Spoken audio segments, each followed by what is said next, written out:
Halito, good morning, everyone. I'd like to welcome you to this year's Hrabowski-Gates-Tapia-McBay lecture. It's my great pleasure to introduce our speaker this year, Kamuela Yong, from the University of Hawaii, West Oahu. As a research mathematician, Wela's work ranges over a wide range of applied mathematics, from epidemiology to the dynamics of social media, to even studying interactions between pollinators. Wela is the first native Hawaiian to earn a PhD in applied mathematics. As an educator, yes.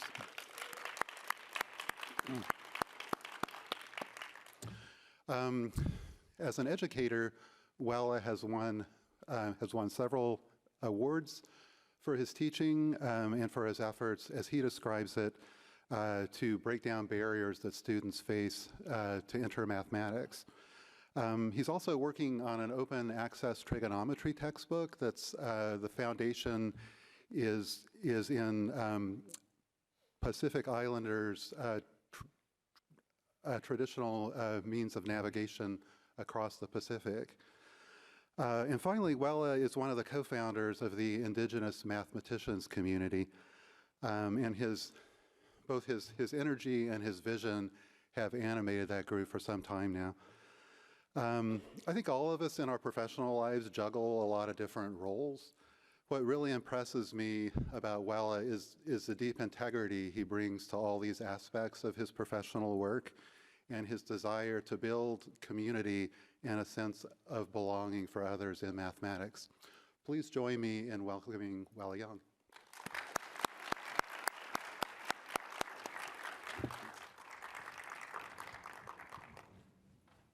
All right, thanks for that introduction. I'm really honored to be here giving the Hrabowski-Gates-Tapia-McBay lecture. But before I begin, I do want to acknowledge that we are on at the ancestral lands of the Ramaytush Ohlone people, who were the original caretakers of this territory. Now, I proudly identify as a native Hawaiian, or Kanaka Maoli, hailing from Hawaii. I have ancestral roots from there, predating Western contact. Presently, I call the island of Oahu my home. I'm living in the moku of Ko'olaupoko, and I work at the University of Hawaii, West Oahu, in the moku of Ewa. This connection to my ancestral land shapes both my personal and professional endeavors, fostering a deep appreciation for the rich and cultural heritage and history that defines these lands. So we'll start with a brief introduction and an overview of the systemic issues and the importance of addressing Indigenous invisibility. Then we'll move to the changes in demographic data, followed by Indigenous absence in educational space, as well as my personal journey in curriculum transformation. And then we'll move after that into building a thriving community before wrapping it up.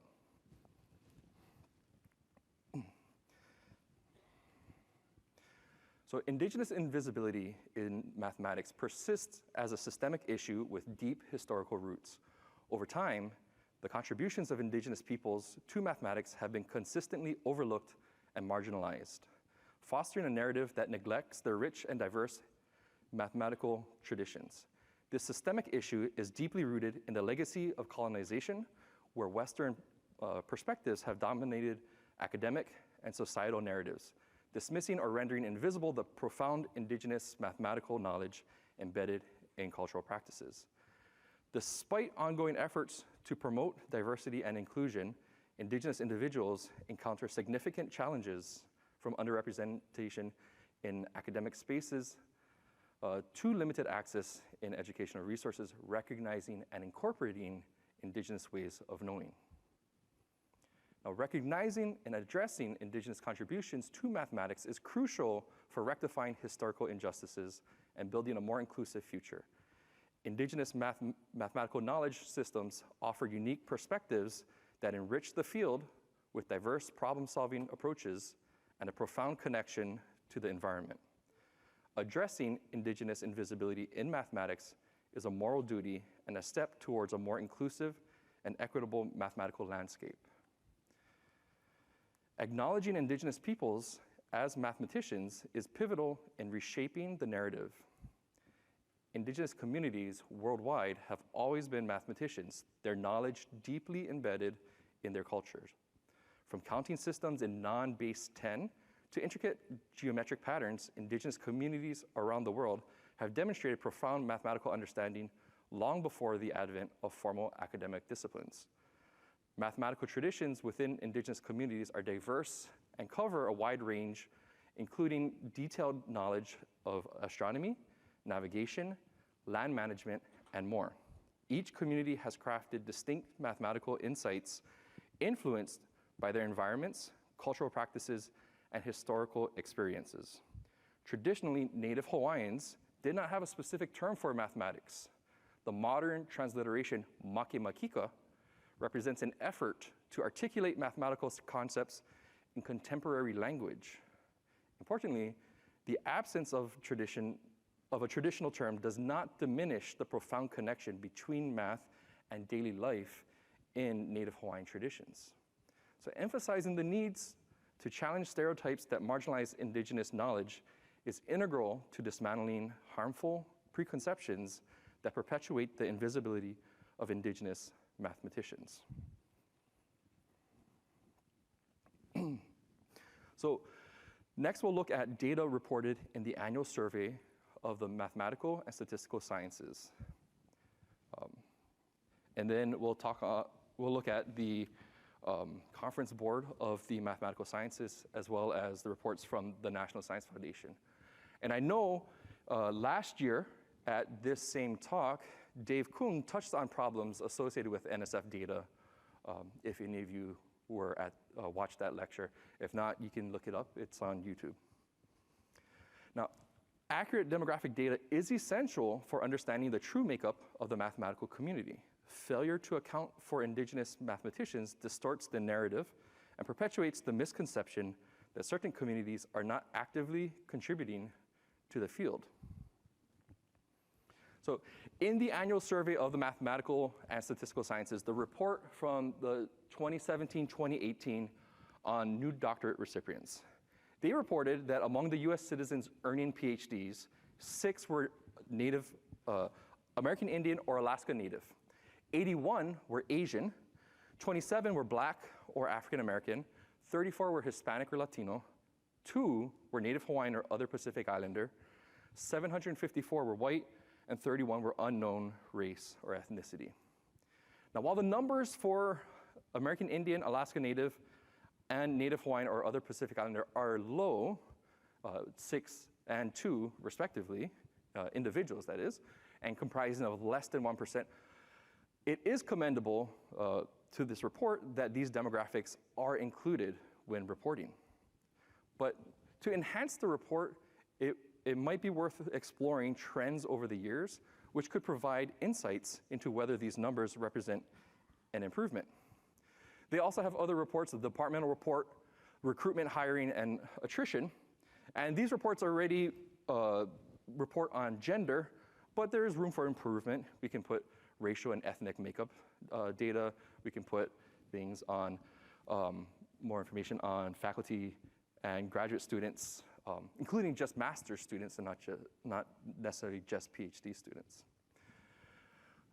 But because moving beyond gender, we have, there's more opportunity to enhance diversity in these reporting. And comprehensive diversity reporting contributes to a better understanding of representation in the mathematical and statistical sciences.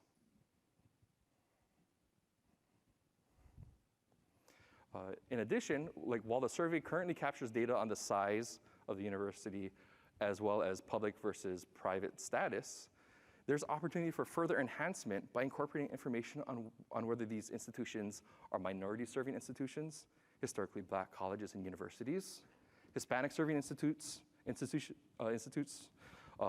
tribal colleges and universities, Asian American and Pacific Island serving institutions. Switching gears to the Conference Board of the Mathematical Sciences, the CBMS, in their statistical abstract of undergraduate programs in the mathematical sciences in the United States. In their 2010 report, survey report, they stated that the annual survey follows the federal pattern for racial and ethnic classification of faculty. However, in the text of this report, some of the more cumbersome federal classifications will be shortened. For example, Mexican American, Puerto Rican, other Hispanic will be abbreviated to Hispanic. Similarly, the federal classifications Black, not Hispanic, and White, not Hispanic, will be shortened to Black and White, respectively. And Native American, Alaskan Native, Native Hawaiian, Pacific Islander will be shortened to Other Unknown. I recognize the need to shorten classifications. However, it is incorrect to shorten Native American, Alaska Native, Native Hawaiian, Pacific Islander to Other Unknown. There's other acceptable shortenings, Indigenous people or Indigenous communities, for example. It's important to note that the specific groups and cultures within these categories are diverse and varied. Always prioritize accuracy and respect when referring to these communities. Now, on the same page that discusses the shortening of classifications is this table, showing the percentage of gender and racial ethnic groups among all tenured, tenure-eligible, postdoctoral, and other full-time faculty in math departments of four-year colleges and universities in the fall of 2010. The only group that was actually shortened on this table was Native American, Alaska Native, Native Hawaiian, and other Pacific Islander. Every other group remained the original classification, not shortened. But aside from that, looking at these numbers on that last column, the numbers of Indigenous people is what I will call it instead of Other Unknown. There aren't many individuals. If we look at the total, 2% of the total full-time faculty are Other Unknown men, 1% are women. But it is in line with Black, non-Hispanic, as well as the Mexican American, Puerto Rican, and other Hispanic. They both have 2% of the faculty of men and 1% for women. Now, reporting has improved. In the 2015 report, there is now a category for which they now shorten American Indian, Alaska Native, and Native Hawaiian and Pacific Islander are now going to be denoted as AIAN and NHPI. So now that there is a category for the Indigenous people, if you look at the numbers, there are 0. And so that would lead people to believe that there are not Indigenous people in mathematics. But I'm here to show you, and especially later today, that there are Indigenous people in math, and there are several here in the room today. Now, there's two major issues with the survey. First, when Indigenous people were grouped under the other category in the 2010 report, their numbers appear to align with other minority groups. But yet when it was separated in the 2015 report, we see that they're very low, in fact, appearing to be 0. The shift in representation is significant and underscores the importance of accurate categorization. And then second, the report does not distinguish between a number of 0 and a number between 0 and half of 1%. In the note on the bottom, it says 0 means less than half of 1%, and this may cause a parent column some inconsistencies. I don't know if the 0 means that there aren't any, or if that 0 means that there are at least some, but not half a percent, but less than half of a percent. There is a substantial difference between these two, being non-existent and being small in number. And this highlights the need for precise reporting and capturing the true demographic landscape.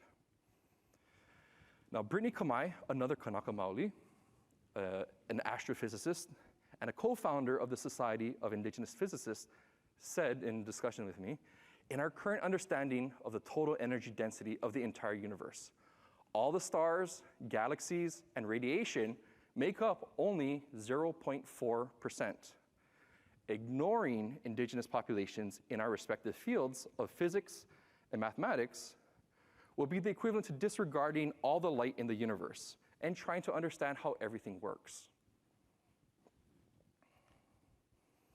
Now, shifting gears to the NSF.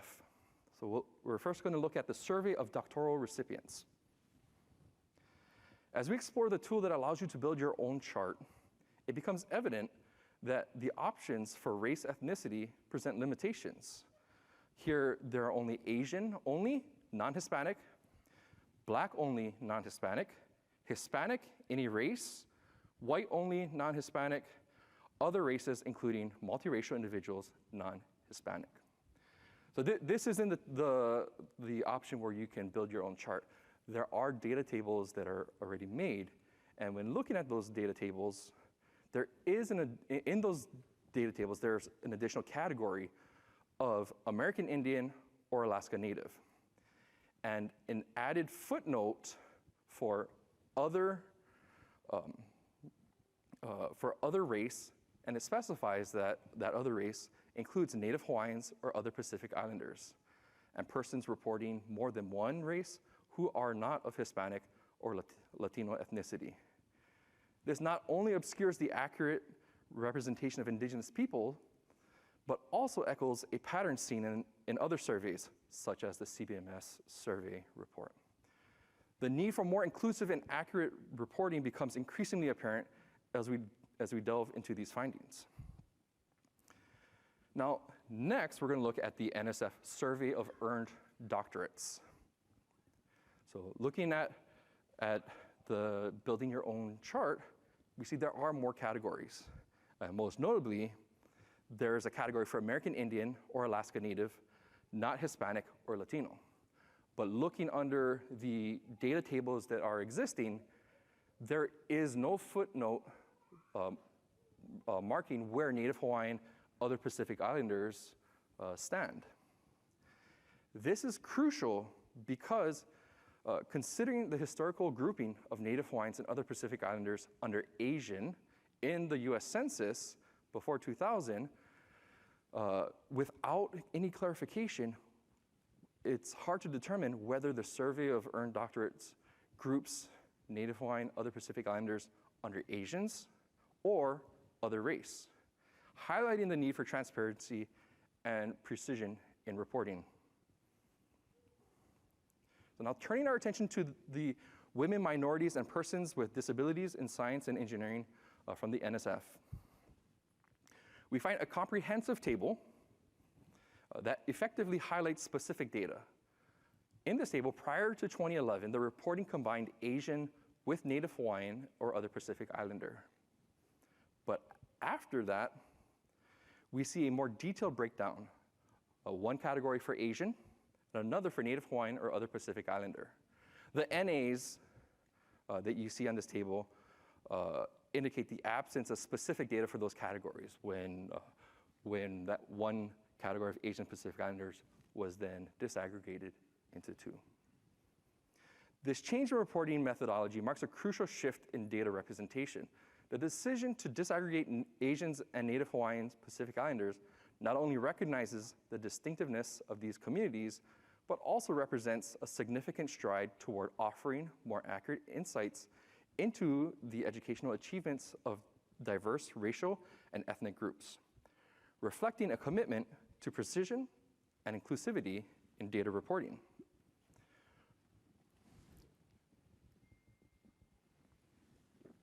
Moreover, the impact of aggregation becomes strikingly evident when we examine the data trends. When Native Hawaiians or other Pacific Islanders were grouped under the category of Asian, the numbers reported were notably high, being 53, 78, 84. However, after disaggregation, the figures for Native Hawaiians Pacific Islanders ranged from 0 to 2, whereas Asian was even higher in many times, 89 up to 127. This stark contrast once again underscores the crucial importance of disaggregation in providing a more detailed understanding of educational achievements among different racial and ethnic groups. In addition to disaggregation, Indigenous classifications, it's essential to extend this practice to other categories. For instance, while Asian Americans may not be generally considered underrepresented in mathematics, focusing on specific subsets such as Filipino Americans reveals a different narrative. Through my collaboration with Indigenous mathematicians, I've identified 20 Filipino Americans with a doctorate in math or pursuing one since 2005 to present. Unfortunately, this level of underrepresentation is not accurately reflected in the current reporting systems. Emphasizing the importance of disaggregating data allows us to uncover nuanced disparities within seemingly well-represented groups, providing a more comprehensive and accurate understanding of diversity in mathematical fields. Now, in the data tables for the women, minorities, and persons with disabilities in science and engineering, if we look, the previous table showed a pattern over years. If we look at one specific year, there's no need for having a category for Asian and Pacific Islanders, and then splitting them up. So we can look just at, for example, in this, we're looking in 2019 for the employed scientists and engineers by ethnicity, race, occupation, and highest level of degree. So going down by the rows, they're separated by the race, and then within those, we then have the occupations. Okay? And this is going to be for all of the STEM that's reported. So as we go down, what we'll see is we have all the numbers and the entries. Now when looking at American Indian or Alaska Native, the numbers are absent. We're seeing mostly Ds. Continuing down, we see more numbers populated until we reach Native Hawaiian or other Pacific Islander. Again, mostly Ds. Okay, and so D stands for suppressed for data confidentiality reasons. This echoes the issues I highlighted in the CBMS reporting, the crucial distinction between 0 and small numbers. What the NSF fails to reveal in this is that there are Indigenous people actively engaged in STEM, emphasizing the importance of accurate representation in these critical data sets.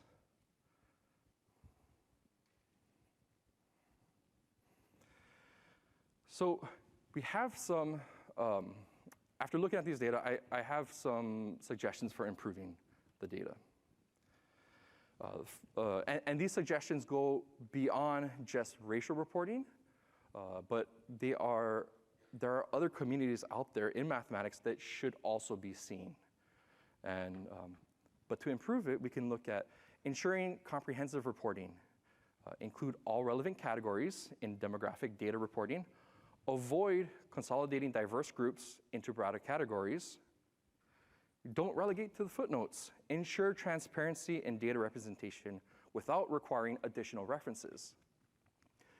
Distinguish between 0 and low numbers. So clearly differentiate between categories with 0 representation and those with low numbers.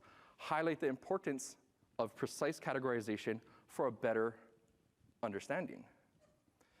And then clearly differentiate between categories with 0,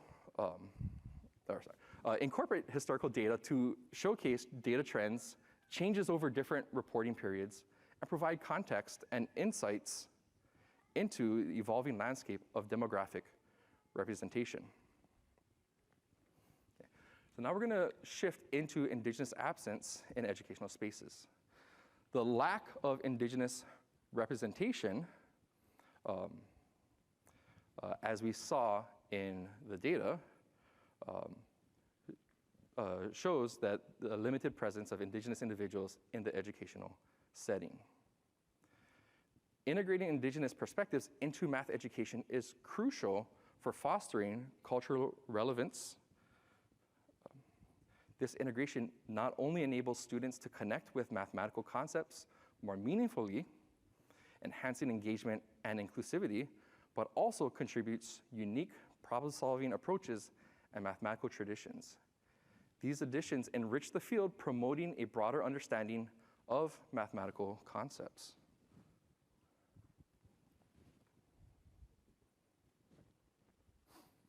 As a way to address this, I have launched indigenousmathematics.com, which is a website that offers examples of Indigenous mathematics curriculum to be used in the classroom. Now, this site was just launched this week, and we are compiling and adding new resources to this website. It also includes lists of scholarly articles for those that are interested in learning more about that aspect.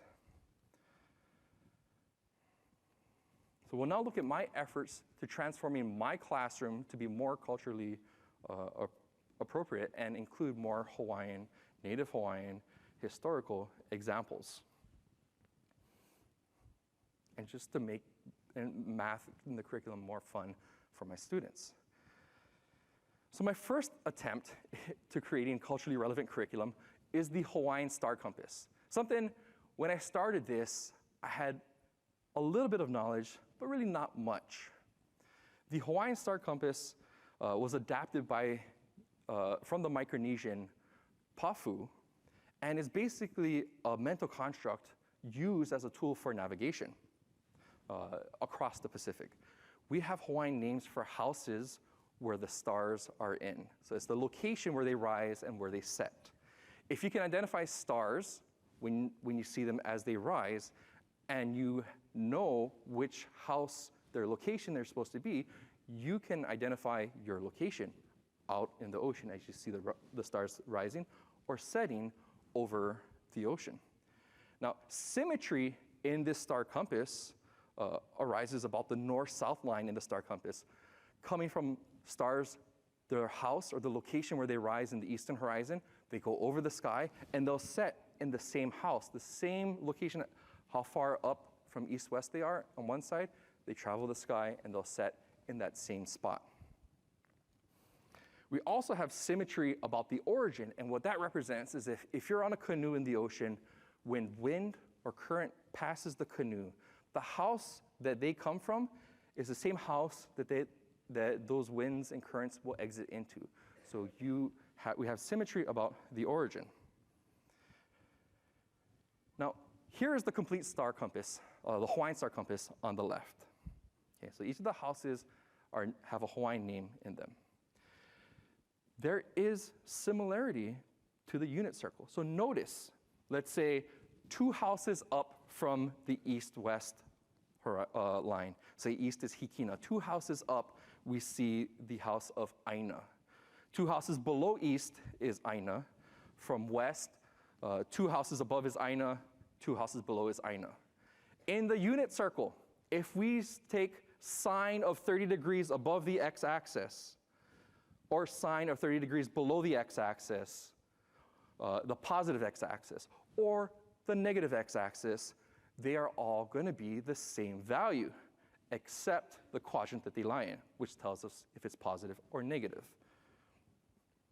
Relating the unit circle to something in the world around them makes it easier for students to connect, to see how all of this relates to each other. My next attempt at transforming curriculum was inspired after reading this word problem. So essentially, what it says is that in Acadia National Park in Maine, the Cadillac Mountain is all the way on the eastern seaboard. If you're at the top of that mountain, it said that you'll see the sunrise before anyone else in the continental US. I thought, that's a pretty cool problem. How much faster does someone on top of that mountain see the sunrise compared to someone down at sea level? I thought that was a pretty neat problem. But this mountain is 1,530 feet. In Hawaii, we have bigger mountains. So I thought, I wonder how much faster. This is probably way more interesting than 1,530 feet. Mauna Kea, just under 14,000 feet high above sea level. So I basically took this problem and I adapted to something near me. Interesting enough, you're going to see the sunrise at the summit over 8 minutes before someone down at sea level. I thought that was pretty cool. My students would probably love that. And I thought, well, we have other big mountains too. Maybe I could look for each island. Maui has Haleakala. Haleakala is another tall mountain. But once I started thinking Maui, Haleakala, and sun, there's a mo'olelo, or a legend, or story in Hawaiian culture. And what that mo'olelo says is that the sun traveled very fast across the sky, leaving people with days so short that they didn't have enough time to care about their daily lives. Determined to slow the sun, Maui, the demigod, climbed to the top of the summit of Haleakala to snare the sun, to slow the sun down. I'm now incorporating this traditional story into this lesson. When Maui climbs to the top of the mountain to snare the sun, how much faster would he see the sun before someone down at the seashore? The exact same structure as this problem with a 1,500-foot mountain now turned into this story of this legend. And for some of my students that may not be from Hawaii and may not have heard of this mo'olelo, this is their first introduction to some of this culture. Now, looking at this problem, I thought, well, that's pretty cool. You're at the top of the mountain. You're looking at the horizon, right when the sun lines up with the ocean, right on that horizon. What if I looked from the other angle? What if I looked when the mountain was right on the horizon? As we're sailing to land, we're sailing to the islands, and we see the island emerge over the horizon. Another mo'olelo, also featuring Maui, says that he fished the islands out of the water, out of the ocean. And if you're sailing towards land, on the bottom right, looking forward, you can see the island being fished out of the ocean. So now, as navigators, when you're sailing towards an island, you want to know when would you first see that island to make sure that, like, if you're off course, where are you? It's a very important information to know when would you first spot that land.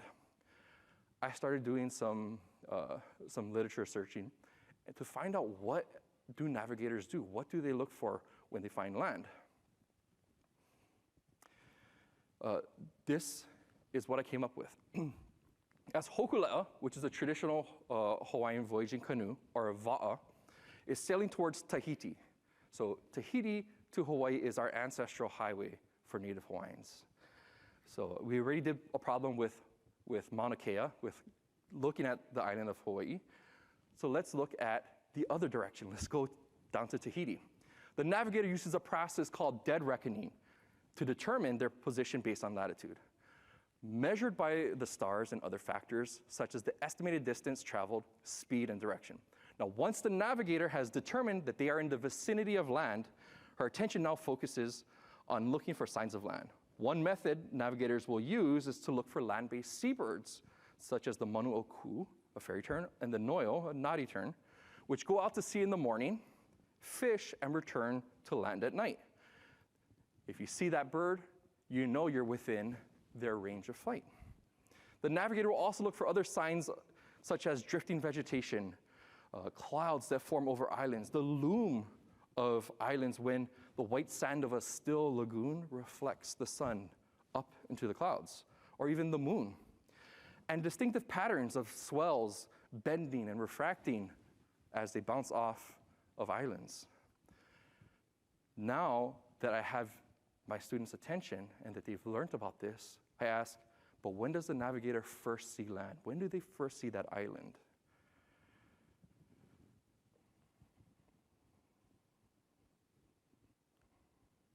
But there's problems. Okay. I thought this was the most amazing thing. And you all thought that was too. But there's problems. I was sharing it with people, and one of the people I shared it with has sailed on traditional traditional canoes. And what she said was, it's a beautiful problem. The thing is, when you're sailing to Tahiti, you're gonna run into the atolls before you see the mountain. So you'll see the atolls, or you run into the atolls, and then like, okay, well now you know where you are, the Tahiti is right there. Okay, so I thought, okay, yeah, I had no idea. So what did I do? I changed it to Rapanui, Easter Island, the most isolated island in the world. No atolls, okay? Problem solved, problem solved. All I did was just change the island, okay? But the thing is that even though I am Native Hawaiian, and I have ancestors who sailed on canoes, I myself am an outsider to the va'a culture, or the canoe culture. So to bridge this gap, I immersed myself in that community. I volunteered in canoe restoration. I did training as a va'a practitioner through an internship with the Kanehunamoku Voyaging Academy. Now in navigation, the practice was lost to Native Hawaiians for generations. And it was only through help from the Micronesians that the art was relearned. And so the va'a community values the preservation of this knowledge because we don't want to lose it again. And they welcomed my role in sharing it. However, it's crucial to note that even just in Hawaiian culture, not all aspects are to be shared. For example, hula. So hula is something that is not for widespread dissemination.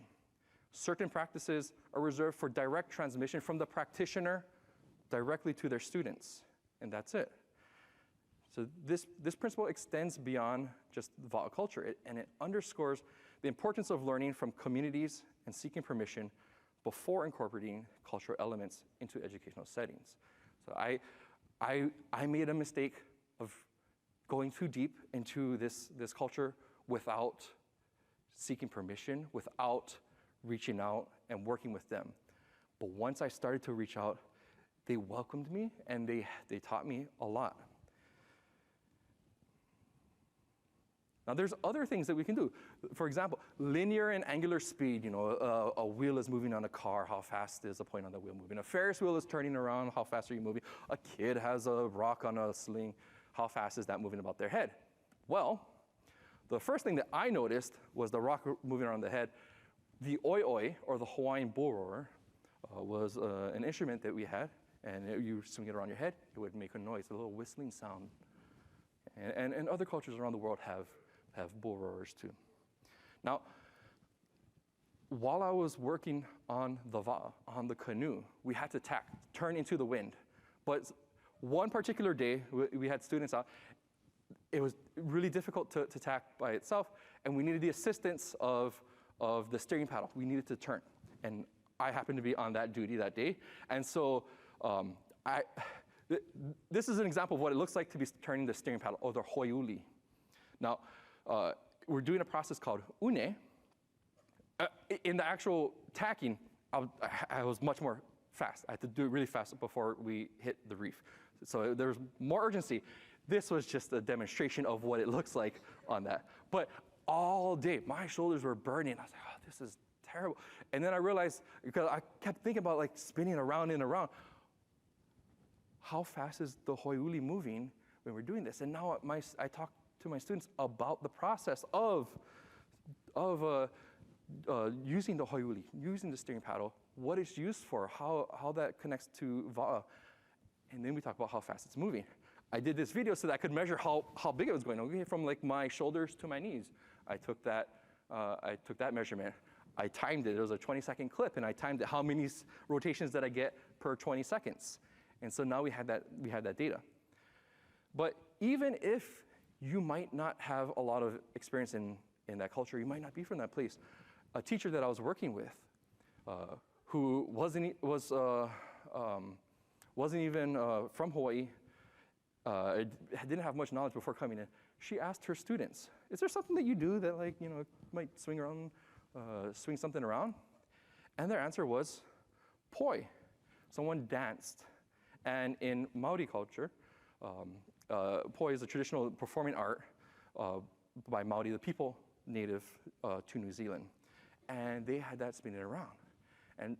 And just outsourcing, asking students, they got some feedback. And sometimes when you ask students and you'll get 30 different responses, maybe one will be good, maybe one out of every couple of times you do that will be good, but then that's a really nice thing that you can put in your toolbox and save it for next year.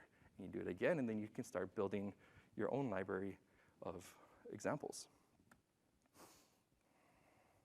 Now, other things, a standard problem of building a roof, how high the roof is, how far you gotta go, what's the angle of the roof? Okay? Not much about that, but while I was out working in culture, working with different people, seeing these architectures, I thought, wouldn't that be nice to take a tour of Indigenous architects and then say, one problem, talk about one culture and one building. This is the name of the people that did that. This is the name of that structure. This is the purpose of that structure. These are the specifications. Now what's that angle? And Indigenous architecture changes. Even modern architecture changes throughout your region.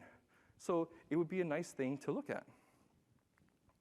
Now, the next thing we're going to switch over to is building a thriving community, and thriving community for Indigenous mathematicians. Now, I sought support for as we started to build Indigenous mathematicians. We didn't know what we were doing, but we saw there were other groups out there. And again, in this same lecture, in the panel in 2021, where Erica Graham was a speaker, I served on the panel, and there was Erica Graham, sort of representing mathematically gifted and Black, Pamela Harris, representing Mathematicians, and then I was there just as we were starting Indigenous mathematicians. And we're talking about our different groups, and I was mostly just taking notes from them and seeing what they were doing. I saw what some of those groups did. They had a website. So I bought a website. With my very limited knowledge on WordPress, had just a white page with just black text, but a website to do things. But seeing what these other groups were doing, and so here are a list of some networks. Some of them are more just popped up recently, but these networks are building supportive communities in mathematics.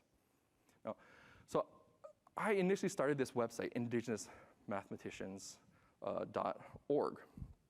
And it was later supported with generous grants from the MAA Tensor Summa, and as well as from Tipsy Math.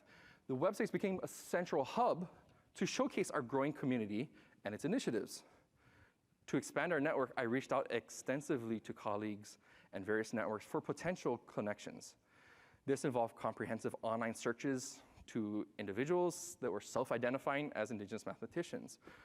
My search extended to exploring mathematics departments across universities, including me looking on Wikipedia for what are the universities across the Pacific and each of the different Pacific nations, Pacific Island nations.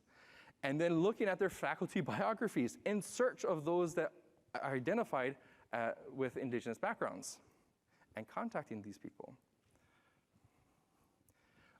Also, with the help of some organizations such as SACNES, MAA, and AMS, I was able to reach their members through articles that I wrote and that were also featured about me. As these outreach initiatives gained momentum in the last 3 years, the results became evident. Individuals began reaching out to me. Some had come across my articles, others were referred from colleagues, and some simply just discovered us through searching online, typing in Indigenous or Native mathematicians.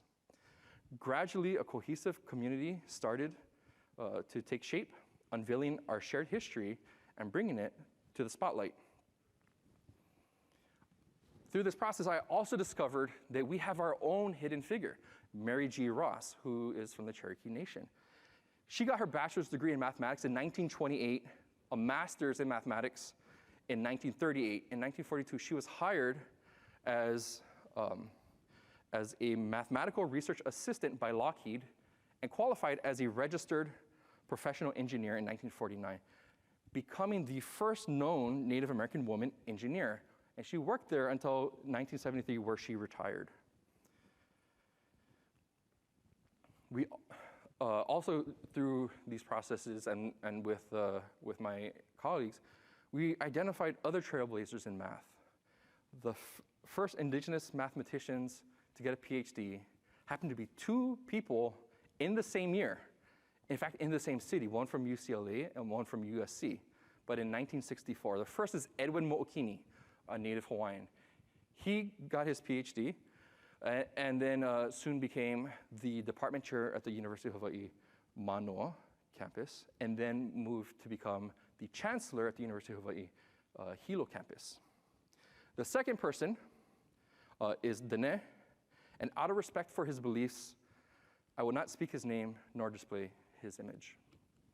But we do believe that just identifying him in this manner is still respectful, as well as encouraging to others to know that we had people getting their PhDs back in 1964. Now, we've been building this community and identifying Indigenous mathematicians from North America, across the Pacific, and down to Australia, and those that were in math, so in math education, theoretical and applied math, statistics and biostatistics. And so from this whole region, I've identified 54 Indigenous mathematicians with a doctorate, so a PhD or EDD, and 16 Indigenous mathematicians currently 16 graduate students. Now, in the US, there are 32 Indigenous mathematicians that I've identified with a doctorate, and 15 graduate students.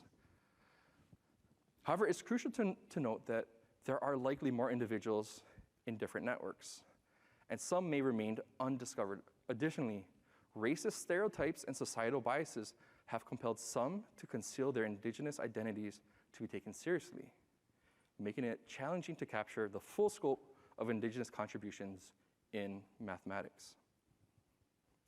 So this chart displays the doctorals earned by year from the data that I've collected, the people that I have identified, and seeing there's an upward trend in Indigenous mathematicians. But note, this number is slightly less than the previous slide, and it's just because of some lack of data that I have where we couldn't pinpoint the exact year of some people's degrees and so forth, so incomplete data. But we are growing.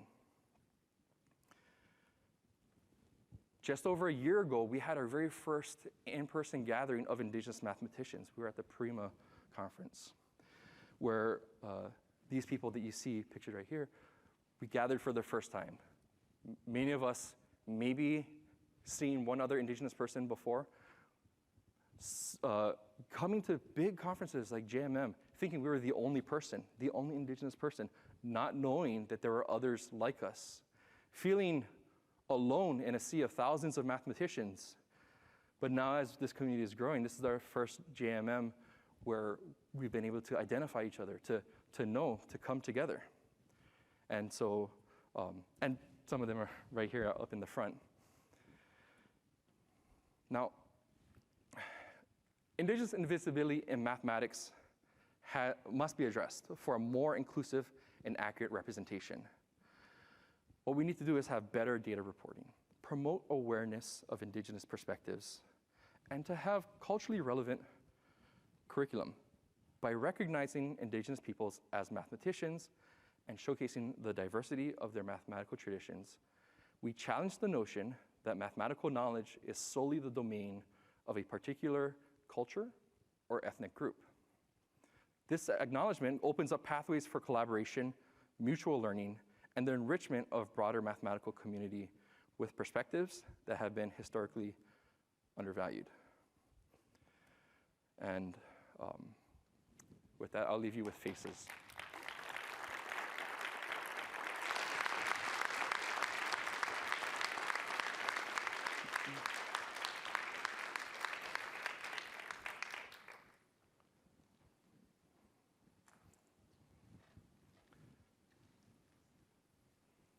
Well, thanks so much for that beautiful talk, Wella.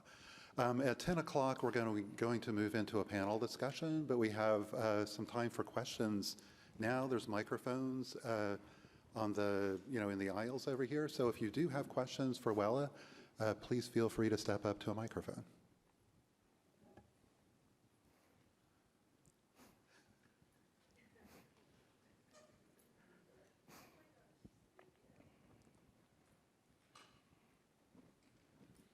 Hi, thank you so much.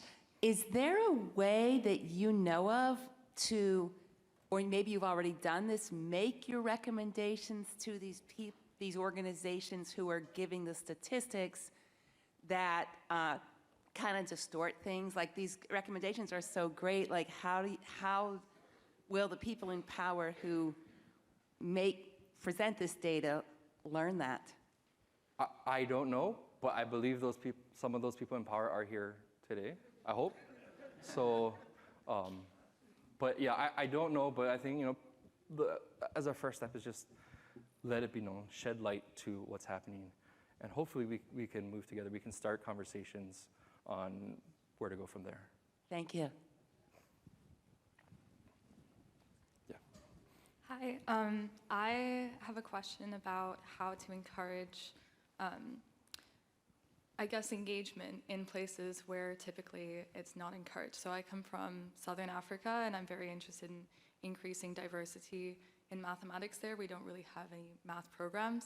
And I've found that, typically, like, people's engagement in STEM is driven by governmental interest.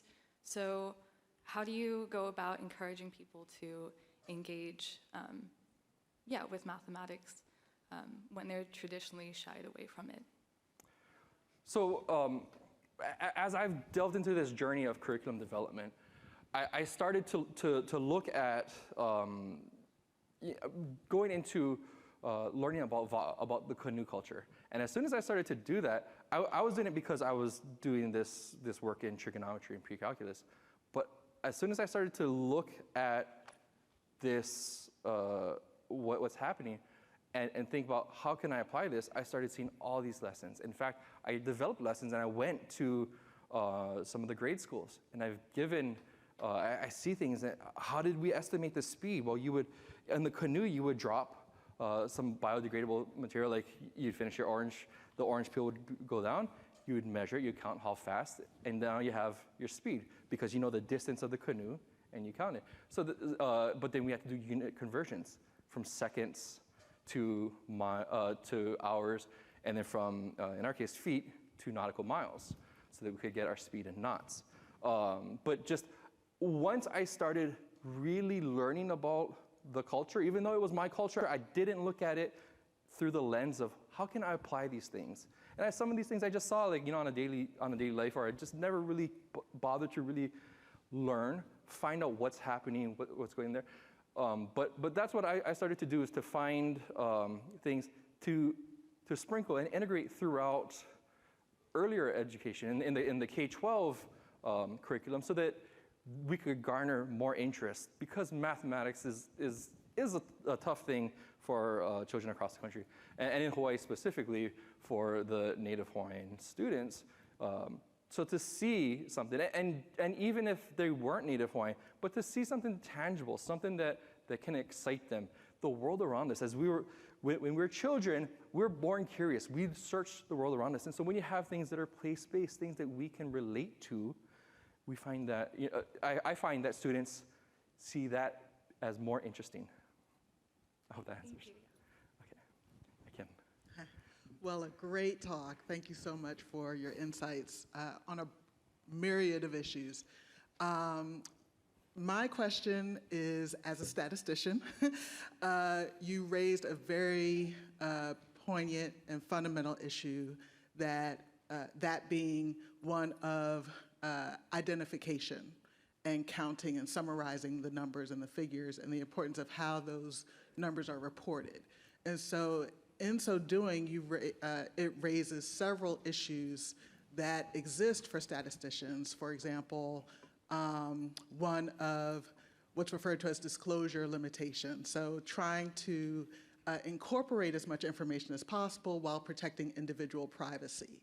And so when we have such small numbers relative to a larger space, it gets tricky. I'm sure you can relate, because I know I've been in this space myself, when you know that you are the one person that's being counted in that summary table, and do you sacrifice, shall we say, self-identification for protecting self-privacy?